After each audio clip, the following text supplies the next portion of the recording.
बांगलादेशांना मदत करणाऱ्याला दोघांना अटक करण्यात आली आहे। नवी मुंबई पोलिसांनी ही मोठी कारवाई केली आहे। अटकेतल्या आरोपींचा ताबा मेघालय पोलिसांकडे देण्यात आलाय। जबीर शेख, नुसरत काझी असं आरोपींची नाव आहेत। नवी मुंबई पोलीस आयुक्तालय हद्दीत अवैधरित्या वास्तव करणाऱ्या बांगलादेशी नागरिकांवर सातत्याने कारवाई करण्यात येत असल्यानं नवी मुंबईतील अनेक बांगलादेशी नागरिकांनी मेघालयमध्ये अवैध वास्तव्य करणाऱ्यांचा प्रयत्न केला।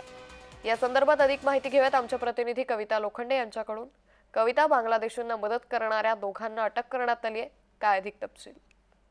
नक्कीच नवी मुंबई पोलीस आयुक्तालय हद्दीमध्ये अवैधरित्या वास्तव करणाऱ्या बांगलादेशी नागरिकांवर नवी मुंबई पोलीस सातत्याने कारवाई करत आहेत आणि अशातच नवी मुंबईमध्ये राहणाऱ्या बांगलादेशी नागरिकांनी मेघालयमध्ये अवैध वास्तव्य करण्याचा प्रयत्न केला आहे। म्हणूनच मेघालय पोलिसांनी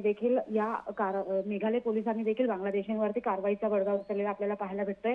एकंदरच नवी मुंबईतून दोघे जण जे आहेत ते या बांगलादेशींना अवैधरित्या नवी मुंबईमध्ये किंवा मेघालयमध्ये राहण्यासाठी मदत करत असल्याचं मत जे आहे ते समोर आलं होतं आणि अशातच नवी मुंबई पोलिसांनी दोघांना बांगलादेशी नागरिकांना अभय दिल्याप्रकरणी दोघांना जे आहे ते अटक केलेलं आहे आणि ताब्यात घेऊन जे आहे मेघालय पोलिसांच्या ताब्यात दिलेलं आहे।